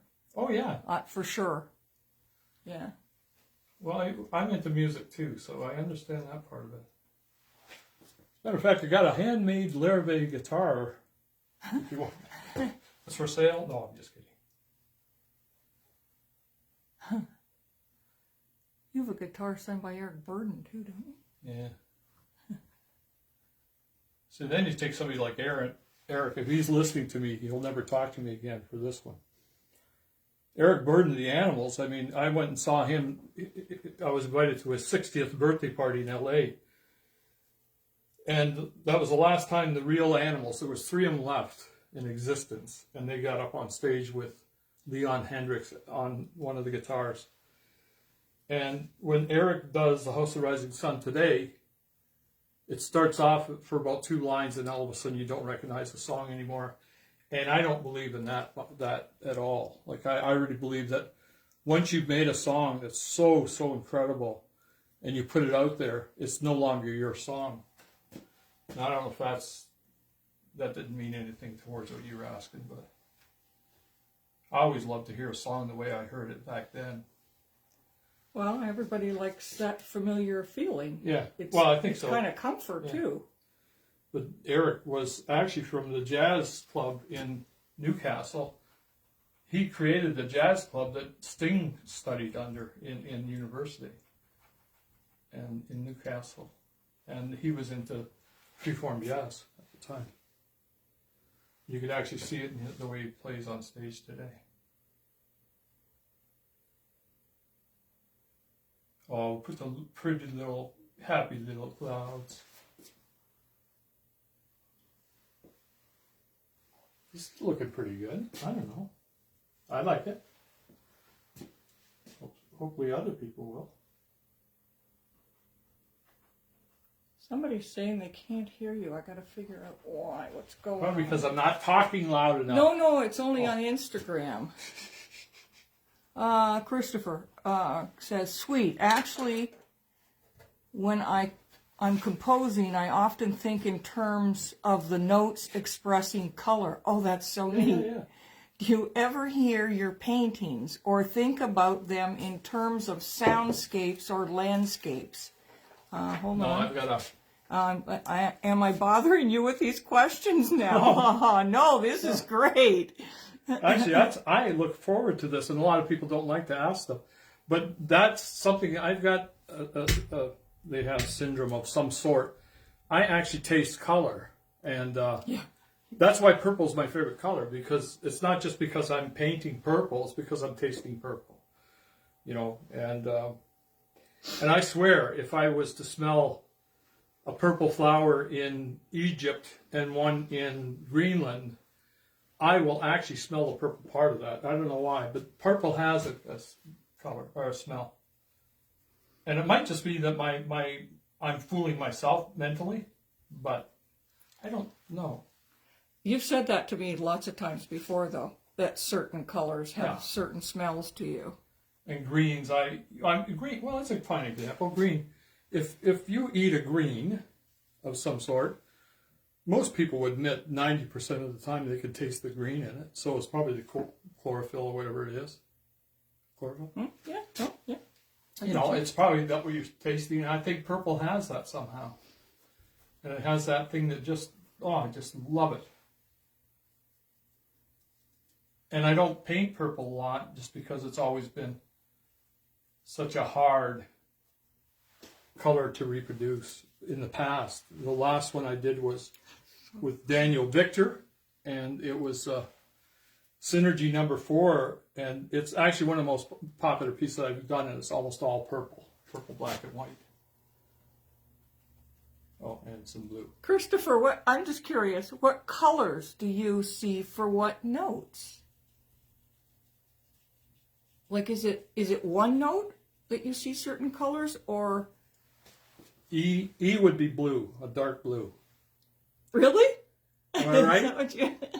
E or E minor would be, a dark blue. So which note is purple? Purple?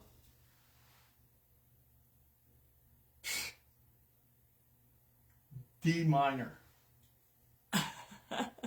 D minor.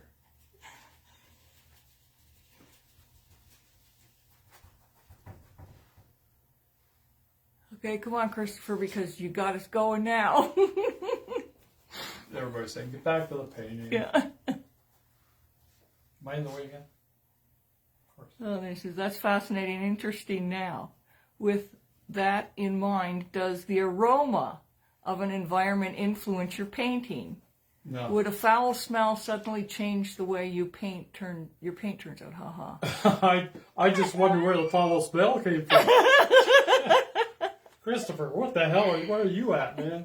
Okay, and that's what I wondered about this, Christopher. He says, what colors for notes? It's not individual notes. Yeah, okay, that's what it's more like a flow. Picture a stream of black paint into which colors kind of mix. Hold on a minute. Yeah, I got you. I lost it. Hold on. I lost where I am. Whoops there. Sorry. Whoops there. I gotta read this. This is super interesting. And I went, Okay. Yeah. Okay. Yeah. That's it. Picture a stream of black paint into which colors kind of mix. Yeah. Yeah. No, because I'm even thinking of like oil in the water. When you see oil in a water, you know, yeah. it's it's like a prism of colors. Cool. A symphony of colors. Yeah. Symphony, get it? See what I did there? Yeah. I got it. Got it. Yeah.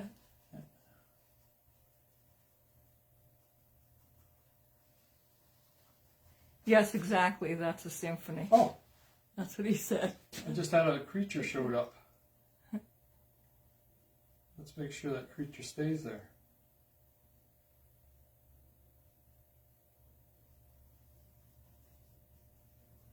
I had a bear showed up on my painting.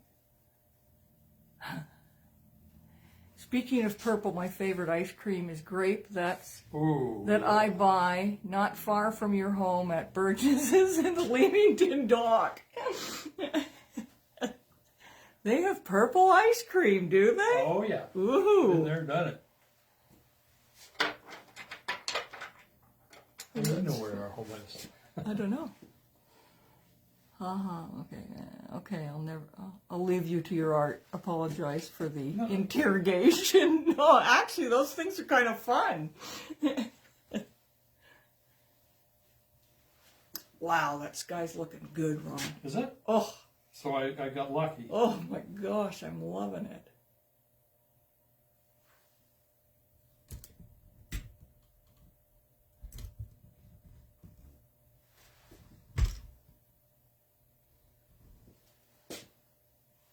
I got lucky. Wow.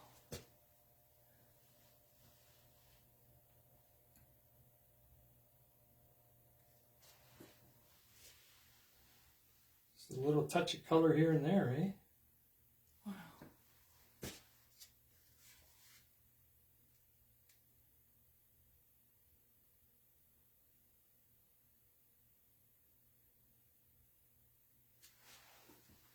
Oh, Frank Mess. Speaking of purple, this is Frank Mess. My favorite ice cream is... Oh, it's Frank that said that. He knows where we live. Yeah, I don't think so. Purple, eh, Frank? Oh. Man, my own taste, for sure. Yeah.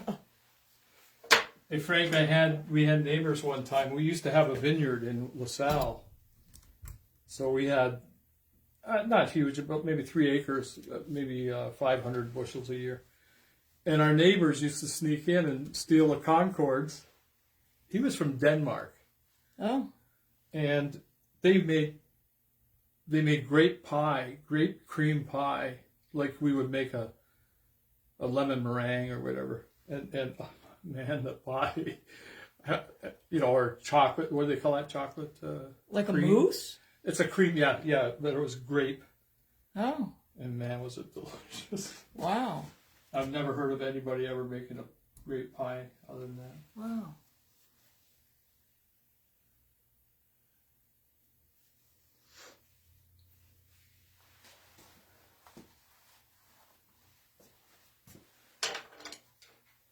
So I'm going to get to probably about here today, and then the rest will go easy. Nah. You're going to get to where? Sorry. Probably to about here. Okay. And the thing is, I can't rush this one. I'm doing it 2-hour spreads like this. I'm gonna, and in between, like today and tomorrow, I might do a bit in the morning, so you might see it extend a bit more.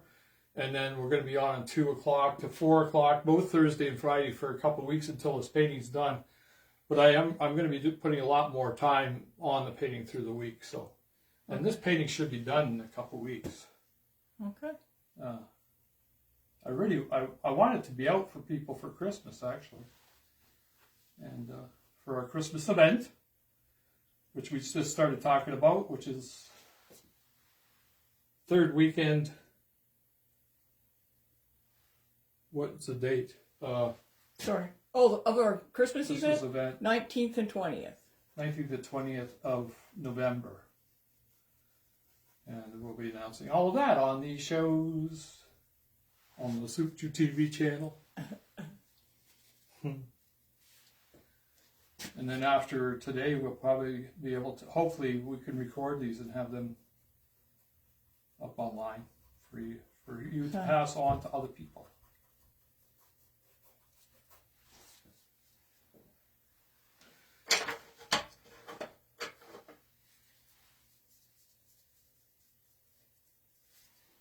Something weird's going to happen.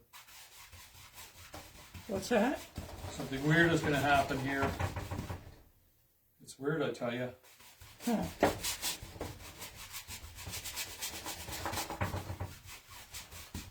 That scares you. So be it.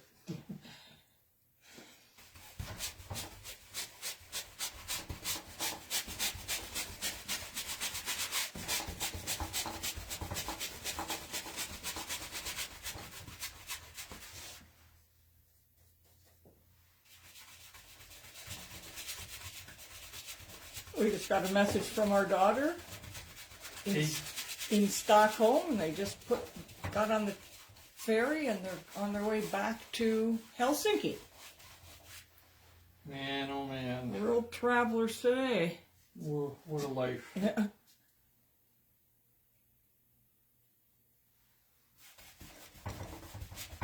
little life to be able to be in Europe and travel like that, and she loves it over there. She's never going to come back to North America. It's fine. I like cucumbers. If you want to go to Finland, you got to like cucumbers. If you don't like cucumbers, stay home. Well, this is interesting. Christopher said he can't help himself. There are definitely songs or melodies that I would happily never play again. Is there a particular style or subject that you tire of painting, or do you just see the canvas and do your thing? No, it's what I never want to do is the same painting twice. And again, I've done that once. You know, maybe that's the difference between a musician and an artist. I can't get on stage and do the same one over and over again. Yeah, I don't think there's any subject like I've been written up 3 times now. I'll boast a little bit about this, but even the man who designs Corvettes, John Cafaro, called me a genius in diversity, which actually becomes to me a curse when it comes to being an artist, is to be super diverse. And there really isn't anything I've found so far that I don't want to try and take, go at. My problem I got is if I was to paint something like Picasso in Cubist form, Cubist is left with, or Monet, where we have to leave the brush marks heavy. I have trouble doing it. I can't walk away from it. I like playing, if I was playing the blues, you know how less is more, I'd be putting too much into it. So what I would be doing is ruining it. For some reason our connection just went on our Instagram. Darn, we just lost it. Everybody? Yeah. Sorry. Oh gosh. How do you make up? I'm on it now, but that means everybody got cut off. Darn, sorry about that. I don't know, it's not certainly not your fault. Yeah. Unless it is. Christopher says, Helsinki, those are my people. Oh yeah. Really? He's learned that language, and it's a tough one. He also said, that's an excellent point. I think that is the allure of jazz because it allows new interpretation on familiar themes, sort of like making many pictures from color palettes.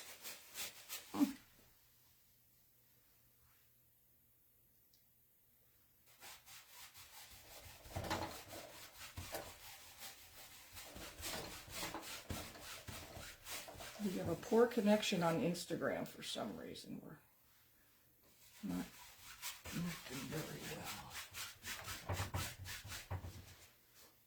Seem to cut out on us. Huh. And our Facebook is fine.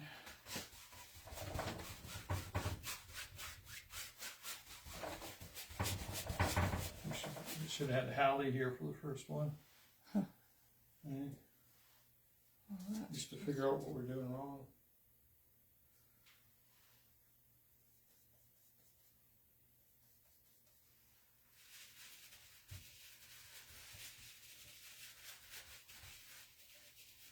Looks like it's frozen. Darn.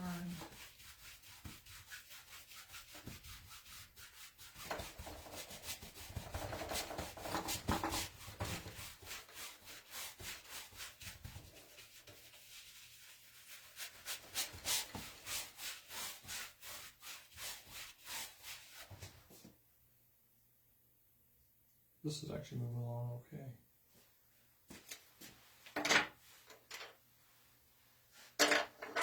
We still got you out there?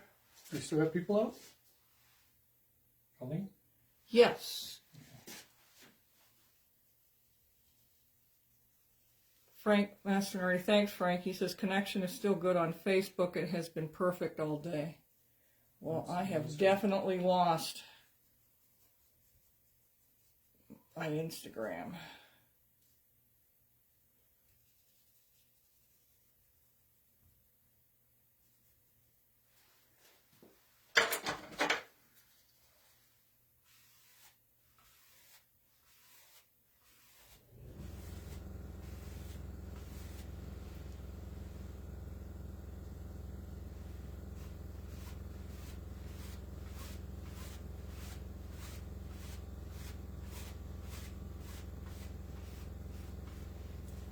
We're back, but I don't know what happened. We might have lost all of that on Instagram. To figure that one The out. footage? Yes. Oh, well, at least we got it being recorded. John Park says just beautiful. You like? He's a It is. flyer. It is. I like it too. I just love it.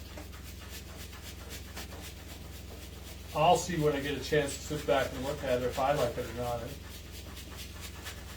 We'll see.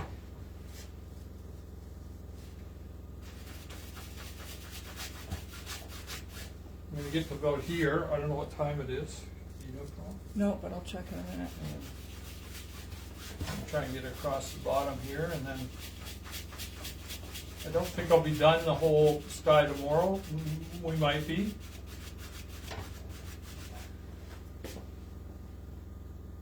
There is some stuff to happen in here, lots of stuff.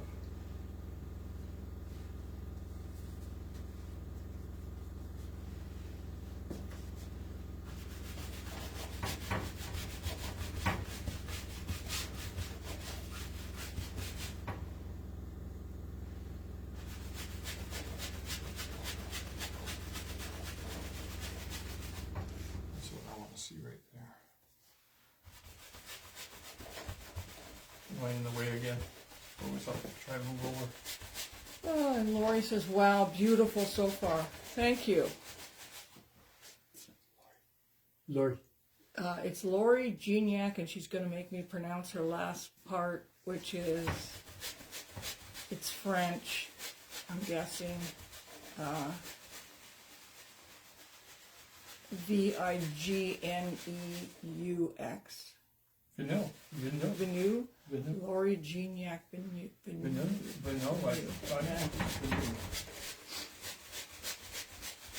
In America, it would be Venix.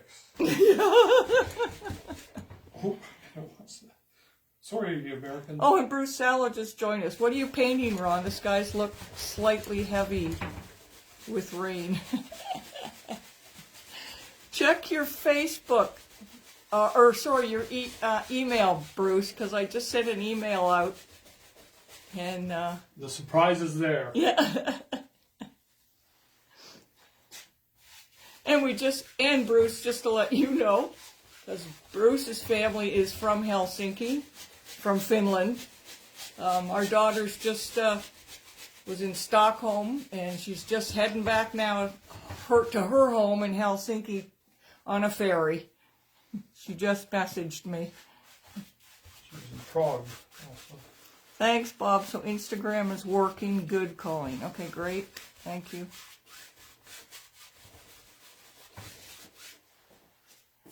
I don't know what vignette means, Christopher. All I know is Vignette? No. I think this is Finnish. Yeah. Moi. Moi. That's all I remember. Moi. Yeah. Moi. That's our whole. Yeah, that's the whole it. thing That's right my there. whole vocabulary.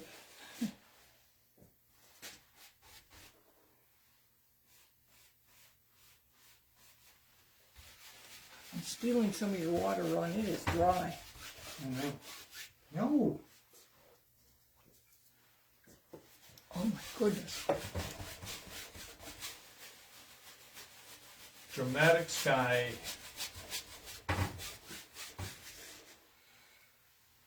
Well, to close it off for now. Oops. Not. Wait a few minutes, right? I will go check and see what time it is. Oh, we got about 15 minutes or so. Good.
one wicked cloud. I wouldn't want to fly near that one for sure. Would there be lightning in that cloud? Probably not. If you say there is, there is. If Colleen wants lightning, she'll have lightning. Oh, you mean for me to put some in there? No, that's not what I meant. Okay. I meant, would there be lightning in that cloud? Good. When they grow like that, they do. Yeah, usually when they grow at high speed upwards, they can have a flash or two, you know.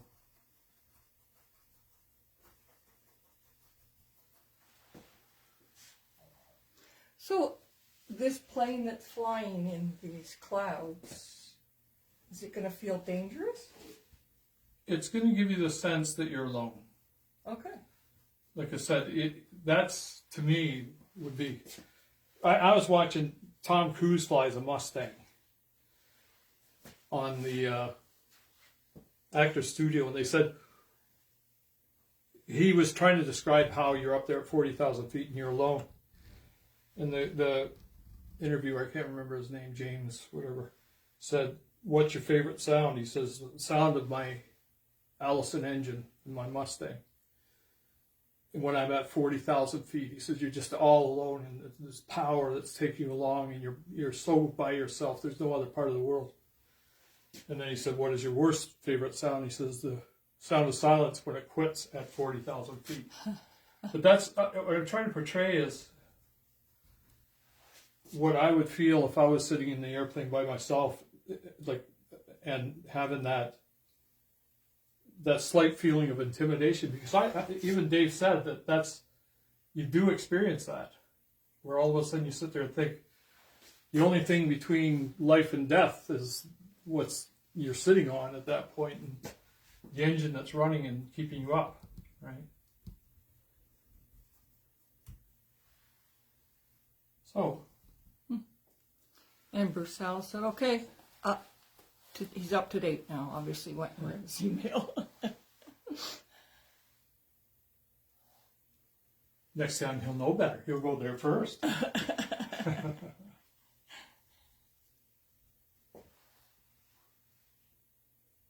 This is a neat cloud. It's working. I love it when a plan comes together. There's the old guy from the Muppets right there.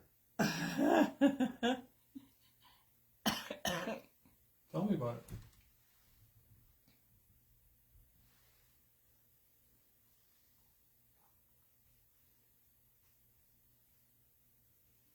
I think I should leave him there.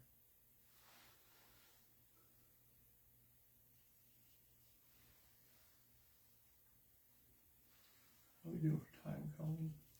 Probably about 10 minutes or so. I just don't, I got no idea of time, so we can be up to date on it or whatever.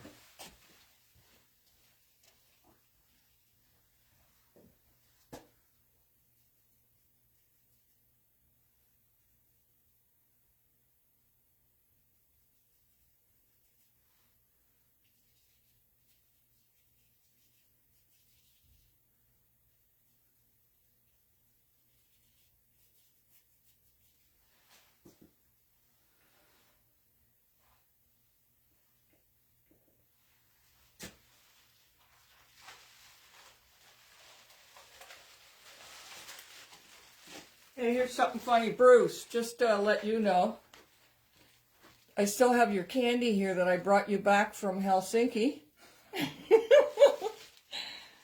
From 2019. Ew, is it edible? Oh, well, if you tasted this even back in 2019, it would taste probably pretty much the same as it does today. And probably the same as it did in 1819. So Colleen's not going to describe that. Helsinki loves salty licorice. Salty black licorice that you could make hockey pucks out of. Yeah. It's so hard. Yeah, that's the bread. The bread you can make. No, that's what we sole our shoes with. Helsinki gourmet food is hard-boiled egg sandwiches with cucumbers on them. on the driest bed you've ever known. It's a Viking thing. Don't call them Vikings. They don't like that. I know. Yeah. I know. Bruce says I'll be dropping in to share some of them with you. It's okay. Yeah. Yeah, thank you. Actually, you know what's funny? I did acquire a taste for them because I do love licorice. I just the salt part throws you off, but the more you eat it, the more you like it. So what I just bought, Colleen's sending a little care box off to Helsinki. Yeah. And what I bought is Thrills, the gum. And everybody that knows Thrills just went, oh, it's like, Thrills were always like having your mouth washed up with soap. It tastes just like soap. So our daughter's got a couple of coffee crisp bars. Oh yeah. Thrills.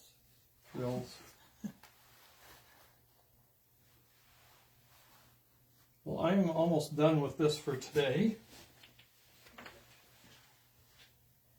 I'm going to get a soft brush. You have 5 more And minutes. Keep going. no, I've got to get a soft brush, and I'm going to show them the magic. Magic that happens now. Oh, that is pretty.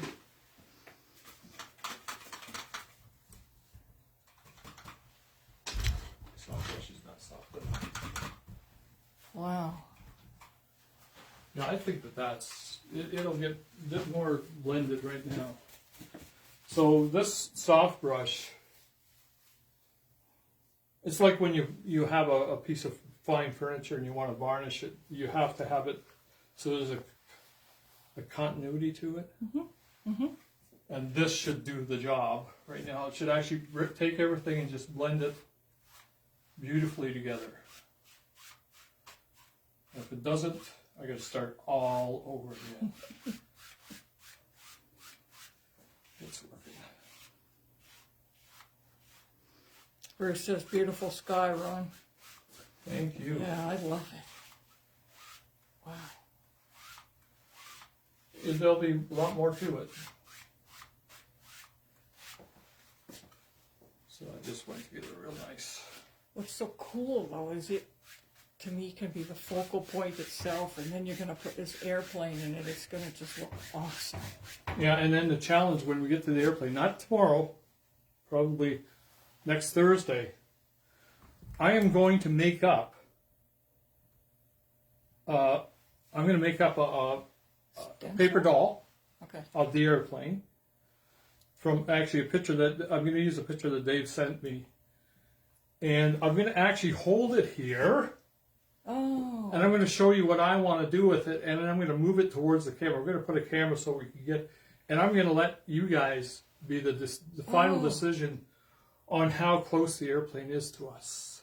Oh, that's neat. You know, because I've got my reasons, and I'm going to, if you get it wrong, I'm going to be fighting you on it. But if we do this, I know people are going to want to see it too close. I'm leading this conversation a bit. But I want to see that feeling of loneliness with this beautiful, beautiful airplane just scooting through the sky at, 350 miles an hour or whatever. So, anyway, that's going to be next Thursday. But tomorrow we're going to be finishing this sky off for sure, or close to it. The reason I say that is when I'm all done the sky, I want it to dry a bit, and I'm actually going to bring some light from the sun coming through the paint. And Christopher has an interesting art question. Okay, serious question. What prevents the soft brush from picking up other colors? Like blending the wrong way, if that makes sense. Like smearing or smudging, for example. Well, actually, that's exactly what I am doing. But I know you're hearing it. You're hearing the tiny touch of a real, this brush has got, it's like, I think they're hog's hair. But they're thick, but they actually break off into real fine stuff at the end. Like split ends? Like split ends, yeah. Okay. And all I want to do is make sure that my brush marks all look like they have some consistency to them. If I was to take this, though, go through the black and then hit it on that white, yes, I would be making a mistake. Oh, The best thing is to do this, okay. right? But you're doing it lightly. Oh, extremely light. Okay. And that's enough. And then when I want to highlight something, I can go back now, and I can bring it back into, like if these went a little too Like soft? soft, Okay. then I will wait until the painting dries, and I'm actually going to bring that up with the dry brush a bit. Oh. Okay. So I think we're pretty well done for the day. I really appreciate the amount of people who came in. I appreciate that our Instagram has done so well. Sorry. And you got to check it out. We've got 39 million views, which is just ridiculous. But we've got more views on there than people in Canada. And we're going to be adding to that. What we did with that one is we used a transparency set from one of my very, very early pieces of art. And it shows how the different colors blend and turn it into a picture. We got 3 other ones of those, so they're coming in the future too. So there's a lot of stuff happening here. But tomorrow we go back at this. We should be able. Well, definitely I'll have the whole canvas covered tomorrow. And Christopher, your questions weren't silly. Yes. He says thanks so much for answering my silly questions. They weren't silly. They're Better not having any. Yeah, and they're super interesting. Better than feeling lonely and nobody talks to you. And thanks everybody for joining us. So we will be back tomorrow from 2 to 4 tomorrow, and then again next Thursday and Friday from 2 to 4 each day. Yeah, and just to close off, my name is Suchu, Ron Suchu. I don't have a close up of that. Sorry, Ron. Suchiu. Turn around. And try and get a chance to go to our website and check everything out there. We have a huge amount of art online. Suchu, suchiu.com.